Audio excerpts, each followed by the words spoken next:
Penyelidik di seluruh dunia menyatakan ketidakstabilan sosial sebagai masalah utama dalam dekad ini dan situasi global memasuki tahun 2030 adalah berbeza dengan kehidupan sebelum ini dengan pandemik COVID-19 yang memberi kesan berantai ke atas kehidupan manusia.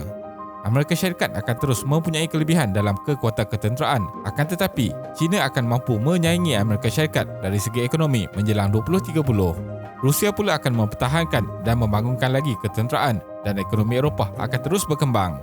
India, Indonesia dan Brazil pula adalah negara emerging markets yang akan mampu bersaing bersama kuasa besar di pasaran global dengan kekuatan industri pembuatan dan peningkatan tahap produktiviti tenaga kerja.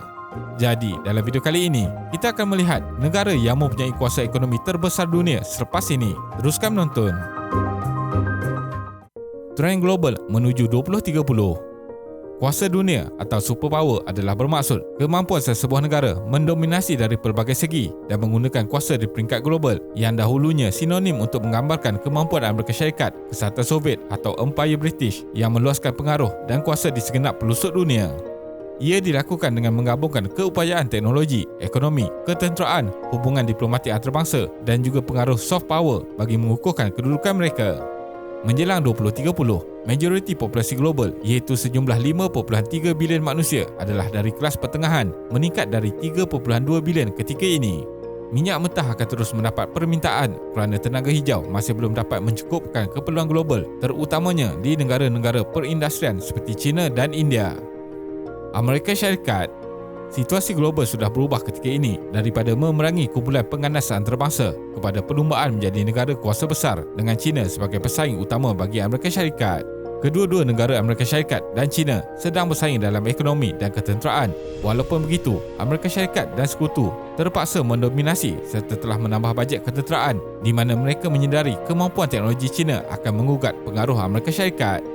Pentadbiran di bawah Presiden Biden juga meluluskan pertambahan bajet sektor pertahanan sebanyak 5% pada tahun 2021 kepada jumlah 768.2 bilion US dollar.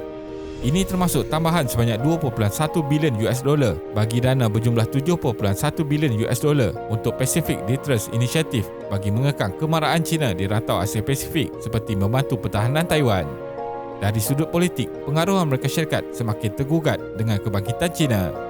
Ketegangan antara Washington dan Beijing memburukkan keadaan dan boleh memberi kesan keseluruhan kepada dunia. Amerika Syarikat dilihat mempersiapkan kemampuan tentera jika perlu menghadapi perang sebenar dengan China, contohnya dalam krisis China-Taiwan. China bercita-cita mahu mengambil Taiwan dalam tempoh sedekad akan datang dan ini boleh menyebabkan tercetusnya konflik bersenjata yang mencetuskan perang.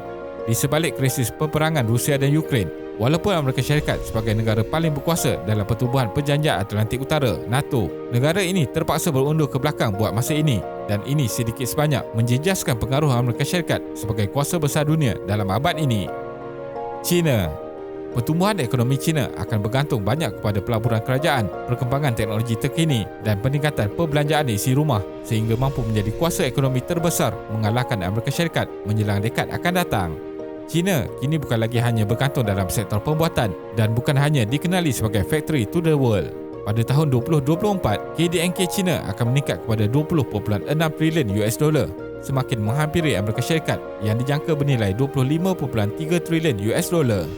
Pemimpin China telah berusaha dengan keras sejak berdekad yang lalu dan sangat komited meningkatkan taraf hidup rakyat dengan cara hidup sosialis moden dan mahu menjadi pemimpin peringkat global. China dilihat akan dapat menuju negara berpendapatan tinggi menjelang tahun 2035 dengan kelebihan pemimpinnya yang mampu meneraju seiring perubahan global yang pesat serta menilai semua risiko yang perlu dihadapi. Dalam masa yang sama, China juga pesat membangunkan teknologi ketenteraan terutamanya pertahanan laut dengan melihat Laut China Selatan sebagai kawasan miliknya dan mahu mengambil Republik Taiwan seterusnya menghalang sama sekali kemerdekaan Republik itu. Pentagon melaporkan China bakal mempunyai sekitar 1,000 pelancar nuklear pada tahun 2030 ditambah dengan senjata hypersonic, teknologi AI dan keselamatan cyber yang giat dibangunkan bakal merubah situasi pertahanan global menjelang dekad akan datang. Ketika ini, terdapat 2 juta anggota pertahanan dengan 975,000 anggota dalam Tentera Pembebasan Rakyat yang sentiasa bersiap sedia dengan lebih dari 335 kapal termasuk kapal selam menjadikan China sebagai tentera laut terbesar. Secara langsung, dapat dilihat China adalah pesaing hebat bagi ketenteraan Amerika Syarikat. India. Ketika ini, India adalah negara ke-6 ekonomi dunia di belakang Amerika Syarikat, China, Jepun, Jerman dan United Kingdom. KDNK dijangka akan meningkat dari 2.7 trilion US dollar pada tahun 2021 kepada 8.4 trilion US dollar pada tahun 2030. Perkembangan pesat ekonomi India akan menjadikan India mengalahkan Jepun dan menjadi kuasa ekonomi kedua rantau Asia Pasifik di belakang China, juga lebih besar daripada Eropah Barat yang merangkumi Jerman, Perancis dan United Kingdom. Faktor terpenting ialah penambahan jumlah populasi kelas pertengahan yang menjadi penyumbang perbelanjaan isi rumah, iaitu meningkat 2 kali ganda dari 1.5 trilion US dollar pada tahun 2020 kepada 3 trilion US dollar pada tahun 2030. Di antara negara-negara yang sedang mengukuhkan ekonomi, India adalah yang paling besar meningkat dengan nilai KDNK dijangka mencecah 10.5% untuk tahun 2022. India mempunyai penduduk yang berpendidikan tinggi dan berkemahiran dengan demografi pekerja muda di bawah umur 25 tahun adalah 54%, akan memacu sektor perbuatan, membuka peluang pekerjaan dan menarik pelaburan luar. India menguasai pasaran penting global seperti sektor pharmaceutical dengan hampir 45% ubatan yang dijual di Amerika Syarikat adalah diimport dari India. Pihak Barat termasuk Amerika Syarikat juga melihat hubungan baik dengan India adalah salah satu cara mengekang kebangkitan China di rantau Asia. Rusia. Walaupun kedudukan Rusia adalah jauh di belakang Amerika Syarikat dan China dari nilai KDNK, namun Rusia mempunyai kuasa yang kuat dalam politik dunia. Sejak beberapa tahun yang lepas, polisi luar negara tersebut adalah untuk menyeimbangkan pembangunan ekonomi dan politik. Dari pengambilan semenanjung Crimea dari Ukraine sehingga krisis ketenteraan yang mencetuskan perang di Rusia-Ukraine membuktikan negara ini adalah satu kuasa global. Secara purata, penduduk Rusia adalah lebih kaya dari China dan mempunyai hutang yang rendah, dan kerajaan Rusia mempunyai polisi fiskal yang baik walaupun menghadapi pelbagai sekatan ekonomi antarabangsa.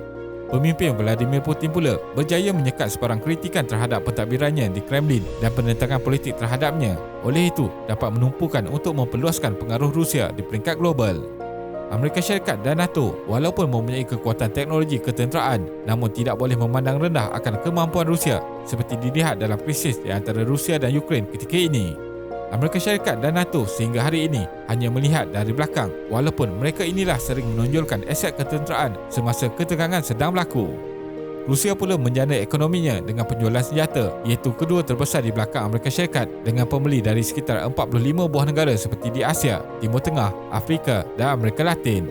Rusia turut menyambung legasi kesatuan Soviet dan mengeksport pelbagai keperluan ketenteraan seperti pesawat pejuang, kapal tentera laut, kapal selam, sistem pertahanan, radar, peluru berpandu dan senjata.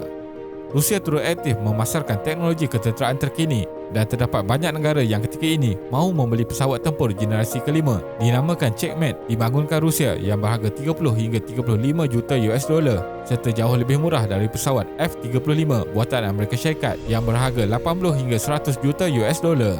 China juga menjadi rakan strategik bagi ekonomi, diplomatik, teknologi serta aktif dalam pertukaran teknologi pertahanan.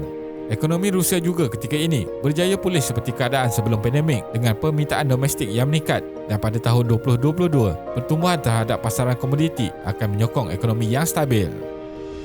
Brazil.